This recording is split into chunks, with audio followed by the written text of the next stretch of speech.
Welcome to Morbid Outdoors, the podcast that ventures deep into the shadows of the wild. Here, we unravel the mysteries of missing persons, explore spine-chilling legends, and share the most morbid stories that nature has to offer. From the depths of the dense forests to the highest mountain peaks, we'll uncover the secrets that lie hidden in the great outdoors. Join us as we navigate the eerie, the unexplained, and the terrifying. So if you dare, grab your gear and let's embark on a journey into the unknown. This is Morbid Outdoors.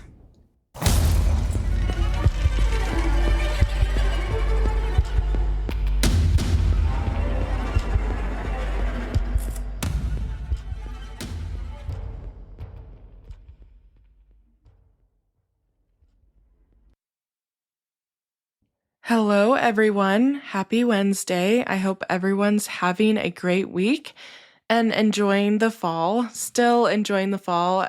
I just fall and spring are those seasons that I just would last a little bit longer. Now, I am pre-recording this, so happy November. And if I do what I think I'm going to do, I will be hiking in Little Cottonwood Canyon and Salt Lake City next weekend, and I'm hoping for great weather and still maybe just a little bit of fall leaves. So hopefully I can do that, but this house thing is really taking over my entire life right now. So just trying to get settled and moved in and unpacked, and it's a beast. I hate moving, but hopefully once we're moved in, all that will be over with for a while. So that is the only thing that I'm like, okay, I can do this. It's going to be over soon. Anyways, all that to say, I have not been doing that many outdoors things, but I hope you have been. And I really hope I'm able to go hike in the Little Cottonwood Canyon because it's so, so beautiful. So let's get into it for today. Time to gear up and get outdoors. Let's dive into our case. When an experienced park ranger sets out on his daily walk to make sure all is well, no one suspects anything bad could happen in that 1 mile walk. The ranger never returned from his walk and has never been seen again. Despite searches, tips, and theories, this ranger has been missing for the past 44 years. This is one of the largest and longest running missing persons cases in National Park Service history. What happened to the missing ranger, and where is he today?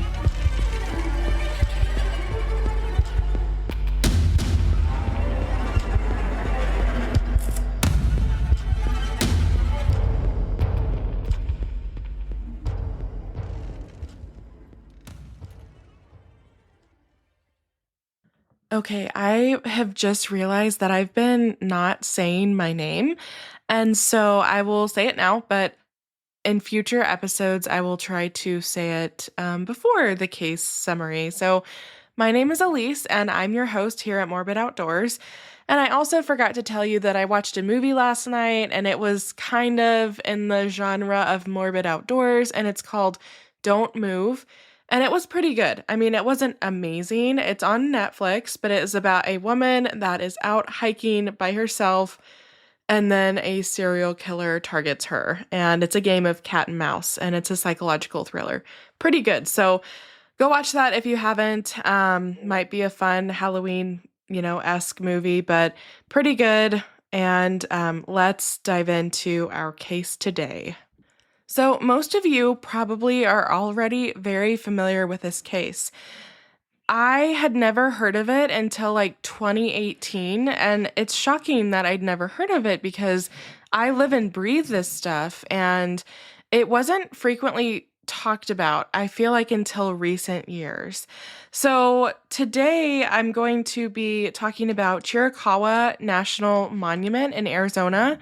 And there aren't a lot of reviews about it because it's not a super visited place, but I do have 2 bad reviews. So Miles said, very restrictive camping and hiking. Some interesting rock formations. You can see everything in one day. And then Kay said, hot and dry. April wasn't a good time to go. Well, yeah, it's in Arizona, so of course it's going to be hot and dry. So, Chiricahua National Monument is a unit of the National Park System located in the Chiricahua Mountains of southeastern Arizona. This monument was established on April 18th, 1924, to protect its extensive hoodoos and balancing rock formations. This monument is named for the Chiricahua Apache, whose most revered leader, Cochise, waged a long war with the U.S. government in the late 1800s. Just over 85% of the monument is protected as the Chiricahua National Monument Wilderness.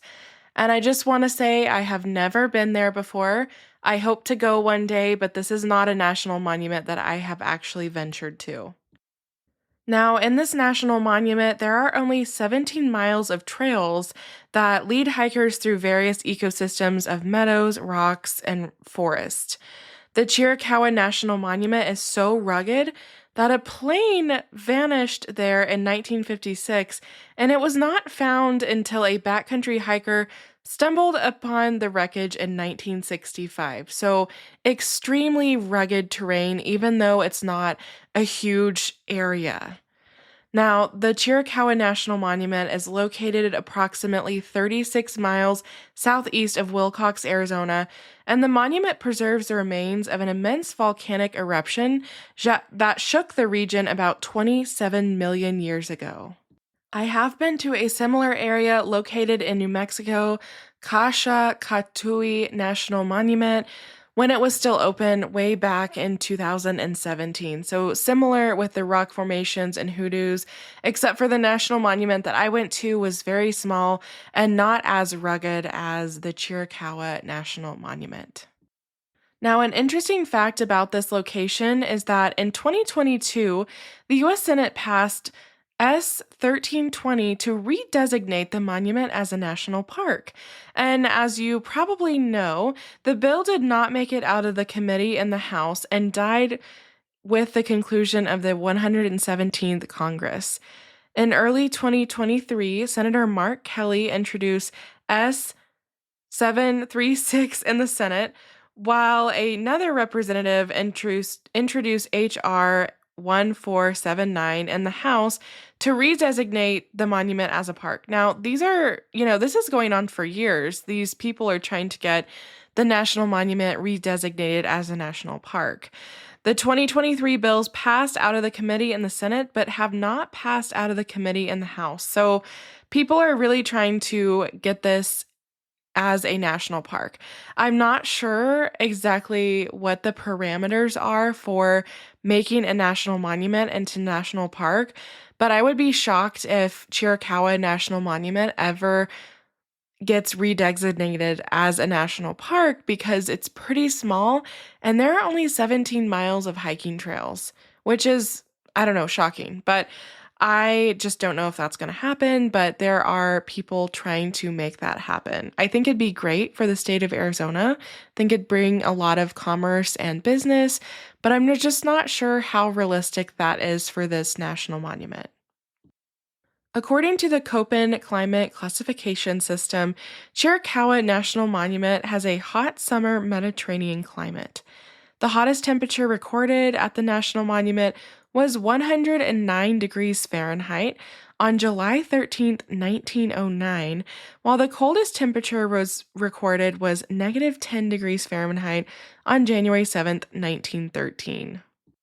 So, all of that is saying is that this place can get super hot, not as hot as Death Valley, but pretty hot, and then it also gets extremely cold at night. So, that is, yeah, I mean, I would not want to get stuck out there or lost out there in either of those extreme temperatures. According to the National Park Service, the unique geology, geographic location, and diverse ecology of the park all play a role in its incredible animal diversity. In all, there are about 71 species of mammals, 46 species of reptiles, 8 amphibians, and over 150 species of birds. And then, there's also bugs and insects that regularly occur at Chiricahua National Monument. Now, one place that I wanted to discuss was Fairway Ranch, and I've heard it pronounced Fairway. It looks like far away.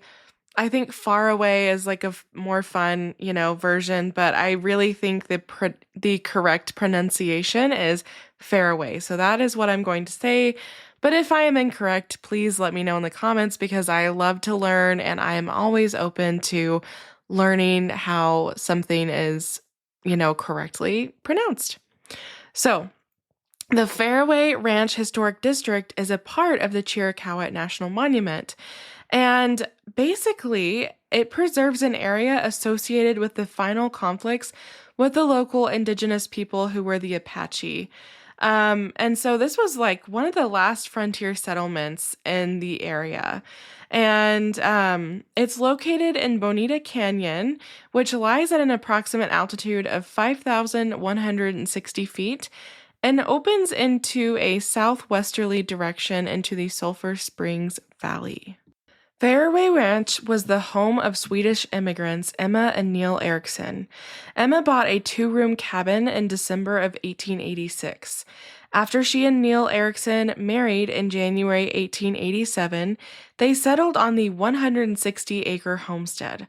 The couple struggled with farming, so Neil worked in Bisbee as a carpenter, leaving Emma alone 2 to 3 months at a time. And that would have been extremely hard for her at this time, especially with all those crazy temperatures and you're trying to farm with all of this crazy climate. And I'm sure that the indigenous people were not happy and should not have been happy that people were coming over and settling on their land. Neil and Emma had 3 children, Lillian, Ben, and Hildegard. In 1898, the couple expanded the cabin to a 2-story board and batten style farmhouse. In 1903, Neil became the first ranger for the Chiricahua Forest Reserve. With Neil staying home for the first time in their marriage, the house grew again. By 1915, Neil had constructed a 2.5-story building with adobe and board and batten walls. 2 years after Neil finished the house, the Forest Service transferred him to Flagstaff, Arizona.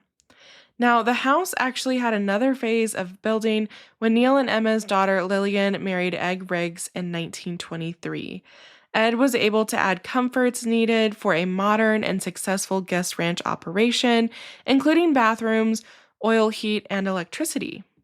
He enclosed the north porch to make a large dining room featuring a fireplace composed of stones carved by buffalo soldiers. So this place is extremely historic and has a lot of its history being built on top of its previous history, which is really, really cool.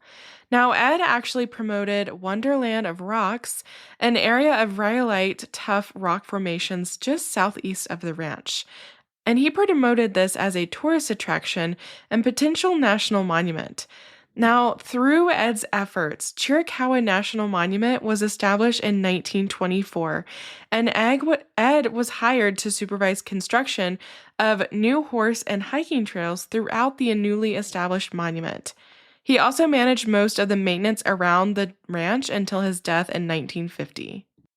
Now, this is why I'm talking about Fairway Ranch, because it's like the cornerstone of how Chiricahua National Monument came to be.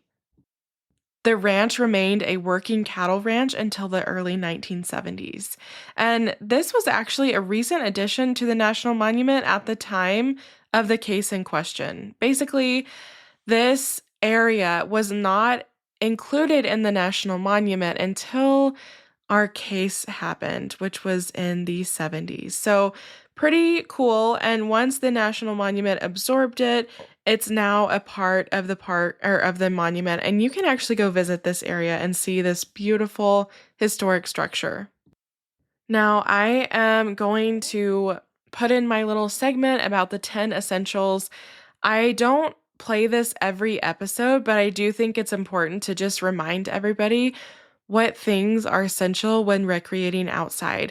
I'm not playing this because I think that our victim in question didn't do the right things or didn't carry the right things.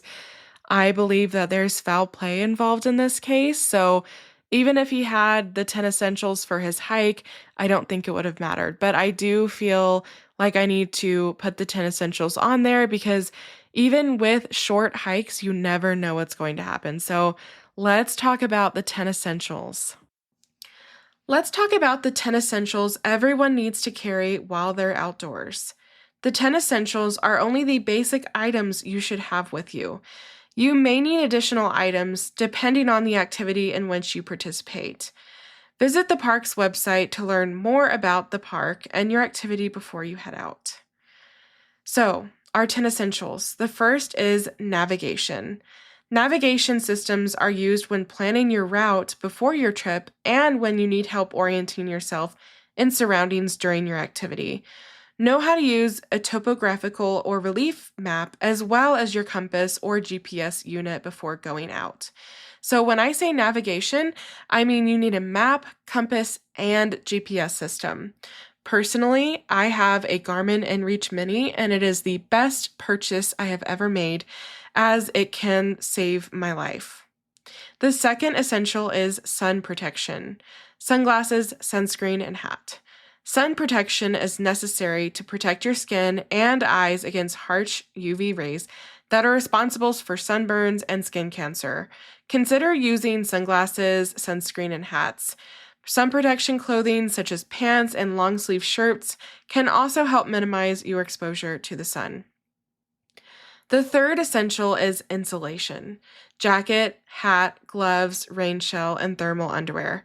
Nature is unpredictable. Be prepared for sudden changes in weather conditions. Pack an extra layer of clothing that reflects the most extreme conditions you could encounter. The fourth essential is illumination. Lighting is indispensable in the outdoors where there is no conventional light. Items include flashlights, lanterns, and headlamps. Headlamps are preferred light source because they are hands-free. Be sure to pack extra batteries. The fourth is first aid supplies. Be prepared for emergencies by packing first aid supplies with you. Start with a pre-made kit and modify it to fit your trip and your medical needs. Check the expiration date on all items and replace them as needed. Consider including an emergency guide in case you are faced with an unfamiliar medical emergency. The fifth essential is fire. Fire can be an emergency signal and a heat source for cooking and staying warm. Pack matches, preferably waterproof, and fire starters. Those are items that can catch fire quickly and sustain flame, like a lighter. Familiarize yourself with the fire use regulations of your park before heading out. The next essential is repair kit and tools. This is something that I use less, but it's always a good idea to have. Carry a basic repair kit with you to help repair equipment. The kit should include items such as duct tape, knife, and scissors. Consider packing a multi-tool, a compact version of many tools that include a knife, screwdriver, can opener, etc. Be sure to bring any tools specific to your trip and your activity. The next essential is nutrition. You should always be prepared for the possibility of changes to your trip plans. Pack an extra day's food supply, preferably no-cook items that have good nutritional value, in order to keep your energy high. Salty and easy-to-digest snacks such as trail mix, nuts, and granola bars work well for outdoor activities. The next essential is hydration. Staying hydrated on your trip is of the utmost importance. Physical activity increases your risk of dehydration, which can lead to negative health consequences. If you're active outdoors, especially in hot weather, you should drink water often and before you feel thirsty. Prepare your water before you need it and do not allow yourself to become dehydrated. Before heading out on your trip, be sure to identify if there are any bodies of water at your destination that you could collect water from and treat using your water treatment supplies. The next essential is emergency shelter. Shelter is one of the most important elements during an emergency survival situation. It can protect you from severe weather conditions and exposure to the elements. A tent, tarp, bivy sack, or emergency space blanket are all lightweight options for your emergency shelter. Just remember that the 10 essentials are the minimum that you need to bring with you while you're recreating outdoors. Your safety is your responsibility while outdoors. If you're already familiar with this case, you know that I'm going to be discussing Paul Fugate. Now, Paul Braxton Fugate was born in Brooklyn, New York on September 2nd, 1938, and he was the first of three sons and three daughters. When World War II broke out, Paul's parents returned to their home state of Texas and moved into a wood shingled 2-bedroom house in Fort Worth. Paul's father, Braxton, was a sheet metal worker for a predecessor of Lockheed Martin and earned side money doing taxes. Paul was going to college at Arlington and he was actually getting his biology degree. And during college, he was helping himself and, putting himself through school while doing quality control work for a flour milling company and then collecting antique guns, which is super cool, but also I don't know if he was selling them, to get money or if that's just kind of a hobby that he had. Paul graduated college in 1963 and considered using his science skills at Utah's Dugway Proving Ground, which was an Army test site for biological and chemical weapons, but decided to apply to work at the National Park Service instead. Now, this is actually pretty cool because you can go out to Dugway and dig for amethyst like crystals, which is super cool. I haven't done it because I'm scared that my tires will all get ruined. But if you're into rock hounding, Dugway is a great place to get some cool rocks and minerals. Paul and his wife, Dodie, married on December 11th, 1964, and 5 months later, he went to work at Carlsbad Caverns in New Mexico, where he actually gave these sunset talks. So after that stint in Carlsbad Caverns, the next station that they went to was the Sandstone Canyons of Arizona's Navajo National Monument. Something that I think is important to point out about Paul is that a lot of his superiors in the National Park Service did not like his attitude and how he presented himself. They said that he had an anti-authority streak, he was lazy, and they didn't like his personal appearance because he had like a beard and long hair and wore it in a ponytail, and he was the quintessential hippie, back in like the 60s and 70s. But the National Park Service back then was very they prided themselves in being very clean cut and straight laced and very professional. I'll say professional, but the National Park Service was totally different back then than how it is now. And in 1967, his supervisor at Navajo National Monument chastised Paul, and he said, "If you want to look and live like a hippie, that is entirely your prerogative, but not here at Navajo National Monument." Which, I don't know, I'm just like, ugh, I would hate if a superior said that to me, because let's all be professional no matter what we look like, right? And his supervisor was annoyed that the Park Service couldn't just fire Paul. He said, "I do not understand the breed now coming into the National Park Service." And that was coming from a letter. And I just hate that, right? And you'd think that back then people were a little more accepting of looking a little different because it was the late 60s and early 70s, but apparently not this supervisor. Now, in wake of, this letter that was written by his supervisor, the Park Service actually transferred Paul to another park instead. In 1970, Paul and Dodie landed in the Chiricahuas. Personally, their relationship was evolving into an open marriage, and I feel this is a lot that some people don't discuss, but I was not in their marriage, so I don't know exactly what their marriage was like, but based on reporting by Dodie and friends, the marriage was open, or at least open for Paul. Dodie wasn't really interested in another human companion, and her only rule was that Paul's relationship be strictly physical. Now, I am married, and if my husband proposed that to me, I don't think I would be cool with it. But Dodie was, cool with that, and that was her one rule. And Paul's first affair or extramarital relationship was with Becky Orsco, who was 19 and working as a park aide when he propositioned her. Now, I don't really know what to say about this because it was the 70s, but also I still don't think it's okay because Paul was much older than her and she was 19, even though she's like was legally an adult. 19 is still a baby. Like if you can remember when you were 19, I was doing some stupid shit still at 19 years old and dating some pieces of trash at 19. So I don't know. I just feel like I don't know. I didn't know Paul. I don't know Dodie. I don't know Becky, but it's just it's a little strange that this, full-fledged adult who is married was messing around with this 19-year-old. Not a good look and kind of a big yikes. Eventually, Paul actually was fired from the National Park Service due to his demeanor and his facial hair and just kind of his overall appearance. Paul, with the help from a civil rights lawyer named Edward Morgan, they spent the next 5 years waging a legal battle to get his job back. Paul was reinstated to the Chiricahua Monument in 1976 over the objection of Park Service lawyers. Now, I don't know why they had it in for Paul, maybe because he marched to the beat of his own drum, or maybe because he did what he wanted to do and not what they wanted him to do. But he got his job back and he was actually awarded back pay minus any income he had earned from research stipends and student teaching.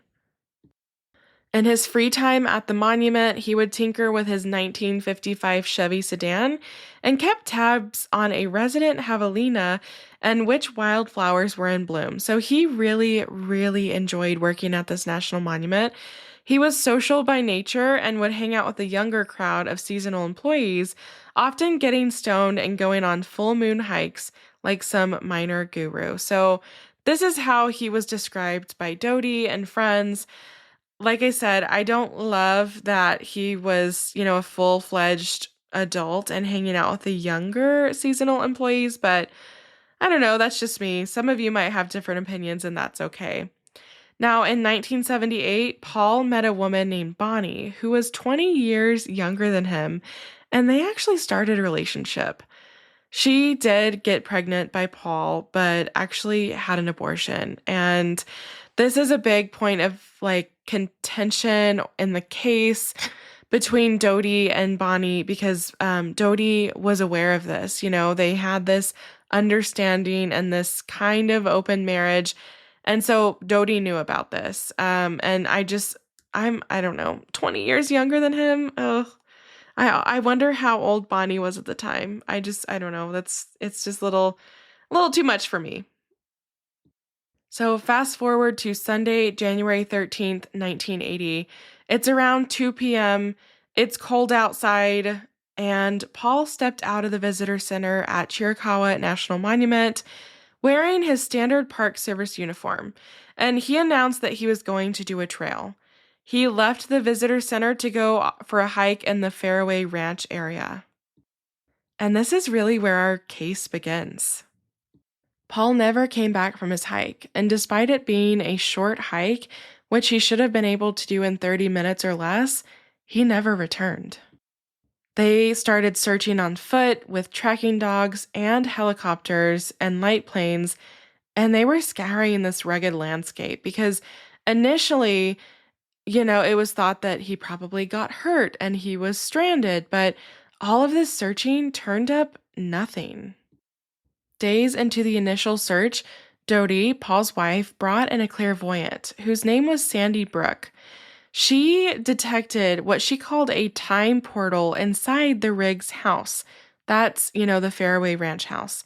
So back in those days, psychic detectives like Dorothy Allison, who assisted the investigation of the Son of Sam murders, were like that. This was like classic, daytime TV. So I don't know if that's why Dodie brought this clairvoyant in, but she did what she thought would help. And I'm not sure if it did or not, but basically this clairvoyant said there is a time portal inside of this house.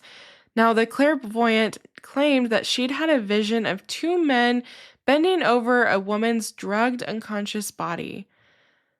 Paul inadvertently witnessed something he shouldn't have, she said. The men subdued him, shoved a drug down his throat, and dumped him across the Mexican border.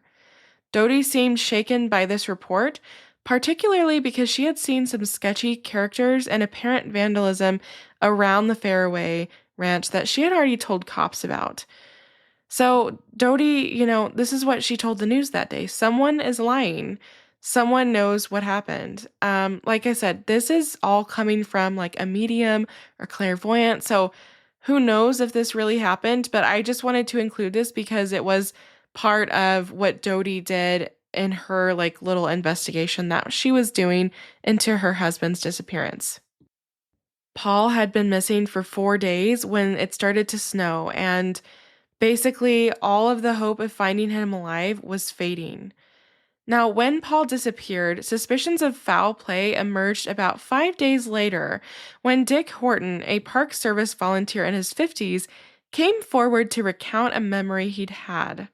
He reported that while in the car with his wife, around the time of Paul's disappearance at around 2, he'd seen Paul slumped between two men in a pickup barreling away from the monument at 50 miles per hour.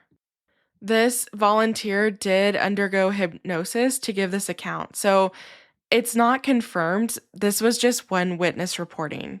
Now, there's two main theories basically at this point in time. It was believed that Paul had simply run away from a failed career, a broken marriage, and a pregnant girlfriend. There is another theory that, basically that the affair was irrelevant and people believe that Paul was content with his life. This other theory its basis was that Paul had been taken off the monument property against his will and murdered. So Dodie, Paul's wife, didn't go down to the National Monument until he'd been missing for 4 days. There are inconsistencies in the story, and there is foul play suspected from the beginning. And the weird things keep getting weirder. At Paul's cabin, investigators found an unfinished life insurance application and a check that Dodie had written to Paul from their joint bank account. She told investigators that Paul intended to open a new account in nearby Wilcox. She said that it was in preparation for her move to the monument later that June. 2 weeks after Paul disappeared, Dodie asked an investigator how long she would have to wait before getting Paul's retirement benefits. Which is, I don't know, that's just a little strange, right? So basically that kind of raised everyone's red flags, and they were still looking for him. But she was already asking about his retirement benefits. Yeah, so take that for what you will. I am not saying either way who I think is responsible because I don't know, but I just wanted to point out that Dodie did look for Paul and, hired a clairvoyant and did all these things, but she also was maybe a little preemptively asking about what would happen with her financially after Paul's disappearance.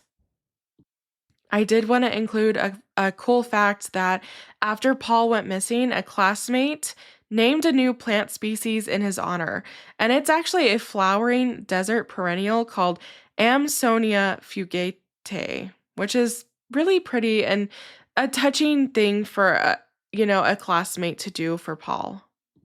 Paul's case went cold pretty quickly. There were no signs of him. It was almost like he just vanished into thin air. Now, Paul was extremely experienced in the outdoors, and him disappearing like this was very, very out of character, which is why I think people just thought, oh, he just left. He just wanted to leave his life behind. He had a broken marriage. He knocked up some young park worker. But the people that really knew Paul the best, they knew that this could not have been true, especially Dodie. She knew that he would not have left her like that, high and dry and just with no explanation. Fast forward to February 2017, and a new lead spurred the Park Service to put its own guy on the case, a special agent named Clay Anderson. The lead went nowhere, but the following year, the Park Service announced that it was raising the reward for information from $20,000 to $60,000. And as far as I can tell, This reward still stands today. Paul would be 82 if he were still alive today, and he was very intelligent and needed little from the world. He could have found himself in a cabin somewhere in South America or deep inside the Navajo reservation. These are kind of some theories that people thought maybe if Paul's out there, this is where he would be. It would be really hard to pull off something like that, but in 1980, you didn't need a passport to cross into Mexico or an ID to get on a plane.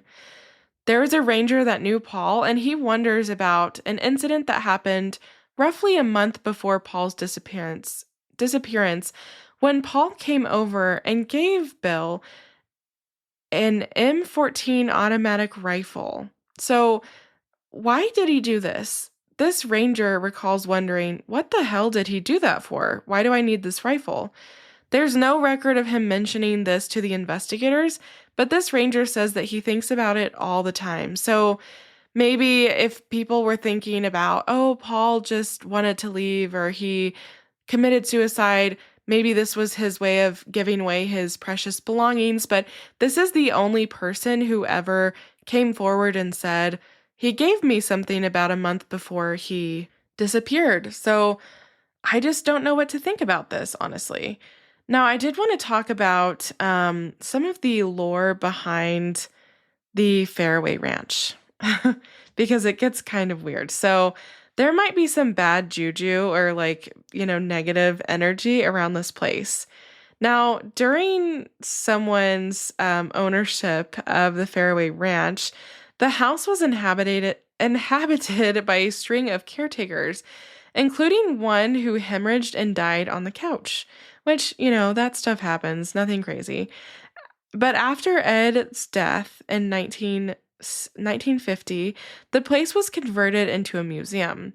And Sally Clump, who was a friend of the owners, Sally vanished without a trace from a nearby ranch in 1978.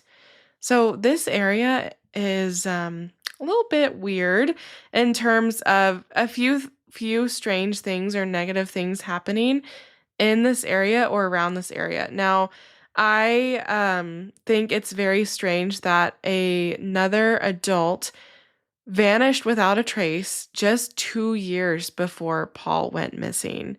It wasn't on the exact property, but it was very close by. So I don't know if those two are connected in any way, but it is really creepy to think about. Something else that also happened here was that in 2014, a Park Service employee named Karen Gonzalez was assaulted and nearly killed at the Fairway Ranch by an alleged drug smuggler from Mexico. On August 28th, 2013, Karen was an employee with the National Park Service at Chiricahua National Monument, and while on duty, she was assaulted by a man named Gil, who used a large rock to inflict serious and life-threatening injuries. According to reports, Gil, who was in the country illegally and part of a marijuana muling operation, he actually got separated from his group, and he needed transportation to get back to where he came from. So he assaulted Karen with a large rock and almost killed her. Basically, he then stole Karen's work vehicle to, make his getaway. Karen was airlifted to and hospitalized at the University Medical Center in Tucson after the assault.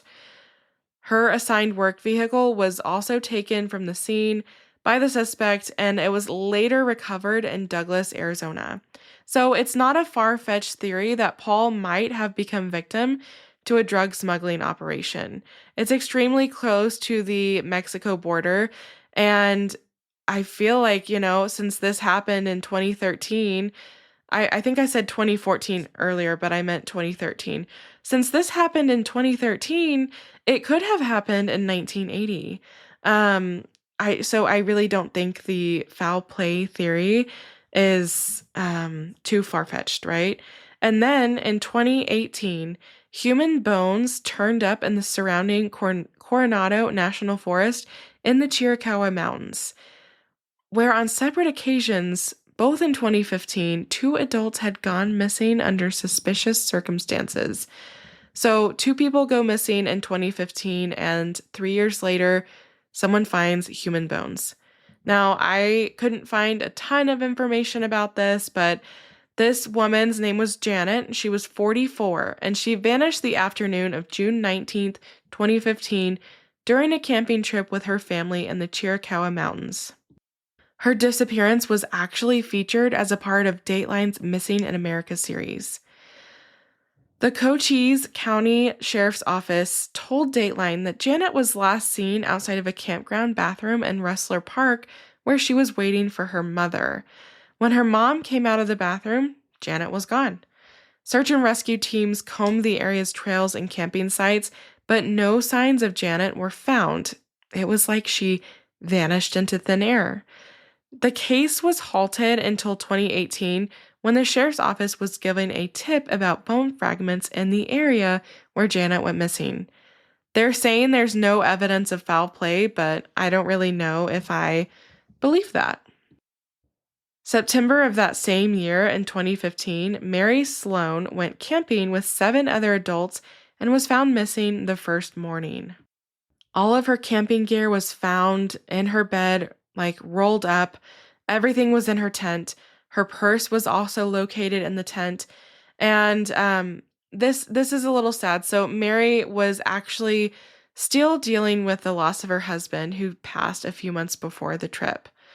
I think that, for Mary's case, it's possible that she might have gone off to complete suicide, but we really don't know. It's eerie that Paul has never been found. So there was actually a story about someone who was a coworker of Paul's having seen someone who looked just like Paul in a bar after he went missing. And they actually collected this man's cup and ran it for fingerprints. But unfortunately, Paul's fingerprints were never on file for the National Park Service. So this coworker thought that he saw Paul, after he gone missing, and he said this man just looked at him shocked and then immediately left the bar. This former coworker got the cup and ran it for fingerprints, but the National Park Service never had Paul's fingerprints. So even if, they couldn't run it because they didn't have him. So that could have been Paul. We don't know. So from the National Park website, from a post in 2018, this is a quote. Although search teams combed the surrounding area extensively multiple times, they found no sign of the missing ranger. Investigators suspected foul play early on, and a formal missing persons case remains open. During the first few years after Paul's disappearance, the reward fund grew up to $20,000. With this renewed focus, the National Park Service is now offering up to $60,000 for information leading to Paul's whereabouts and or the arrest and conviction of whoever is responsible for his disappearance. End quote. I looked on Reddit, and a Redditor said that they went there recently, and there are still missing posters that say foul play and list the rewards. So I find that very, very interesting that this little tiny national monument has missing persons posters for Paul, which they should, but I find it interesting that they're still up and he's been missing since 1980, whereas in our first episode's case, Alex, he went missing from North Cascades National Park in 2020, and his missing persons flyers are not still up, among many other people that have disappeared in their national park system. Their missing persons flyers are not still up. So, and it's probably because he was an employee and he was a federal agent, but I just don't know. I just find it a little strange. So, to the best of my knowledge, other than a couple instances in Alaska where National Park Service personnel were involved in an aircraft accident that went down over water, Paul Fugate is the only modern National Park Service employee whose death is still a mystery and whose remains have not been recovered. No one knows what happened to Paul. I suspect a few people know, but we don't know. So he is the only National Park Service employee who we don't know what happened to. Now, this doesn't mean that Paul's remains will never be found. Someday, perhaps a backcountry hiker will find them and solve a huge mystery. I wanted to save this for the last part. So I was listening to another podcast years ago about Paul's case, and I don't know if this is true or not because I'm just going off of memory, but I remember that they were talking about someone that had gone missing in this area or around the area. And while they were looking for her, they found someone else's human remains. So, very rugged remains can be hidden out there for years. And earlier, when I was talking about the human remains that were found, like, earlier, I don't know which person they came from. I never could find an answer. I don't know if it's either one of those women, but it's just eerie that there are a lot of people going missing from this area. Is it the geography? Is it the rugged terrain? Or is it something more sinister? I don't know if we'll ever find out, but, keep your eye on this area. And if you know anything about Paul Fugate's disappearance or whereabouts, please contact the National Park Service Investigative Services Branch at 202-379-4761. I will also include the email and then a submit a tip line.